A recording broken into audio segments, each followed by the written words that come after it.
I won't be a part of this. You won't? It's not just for the press, Miss Taggart. It's for the audience also. Dagny, for Christ's sake. Cheryl deserved better. Get her back here. Is anyone with a brain left in this country? Dagny. Ladies and gentlemen, Head of State Townsend. Good evening, my fellow Americans. Tonight, I need to talk.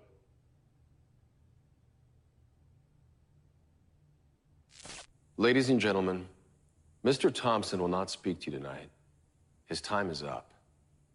For years, you've asked, who is John Galt? You've asked that question in despair and resignation as factories closed, goods became scarce, jobs disappeared.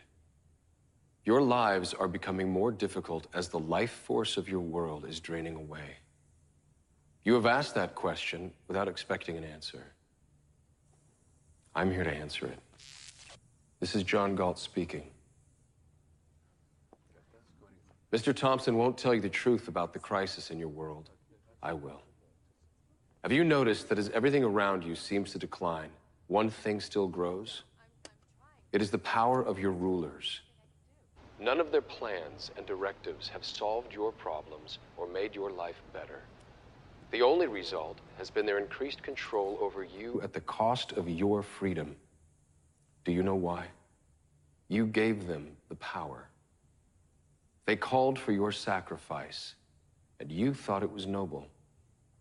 They said if you worked for yourself and your family, that you were selfish and uncaring, and they made you feel ashamed.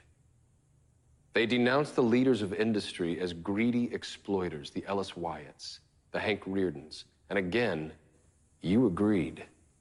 And then you ask, why did they, and others like them, disappear?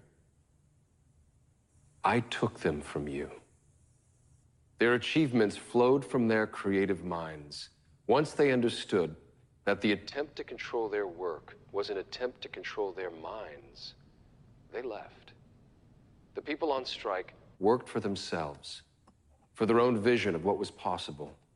When they recognized the honor they deserved, they rebelled against the guilt you wanted them to feel for their success.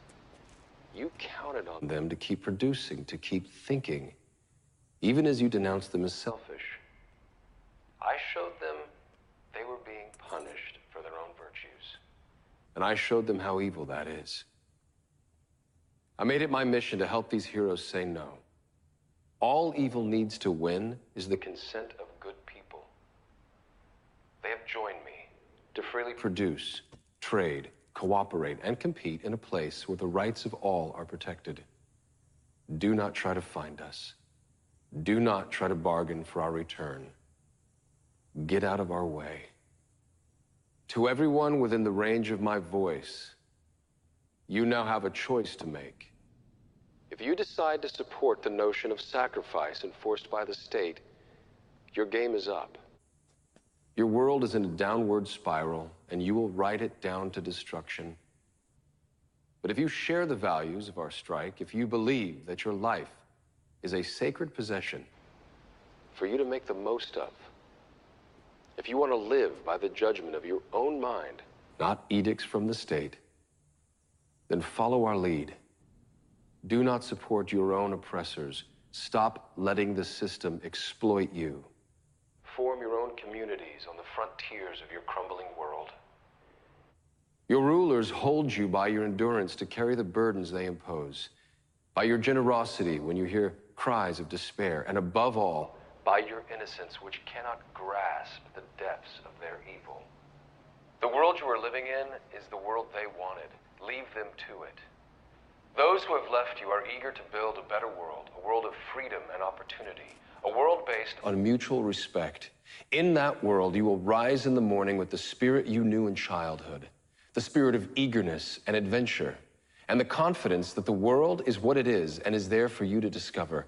In that world, you will not receive alms, nor pity, nor forgiveness of sins, but honor, respect, and justice. Don't let the fire go out spark by irreplaceable spark in confusion and despair. Be sure of your path. The world you desire can be won. It exists. It is real. It is possible. It is yours. Come on, let's go. Did that just happen? Stop that damn buzzing noise.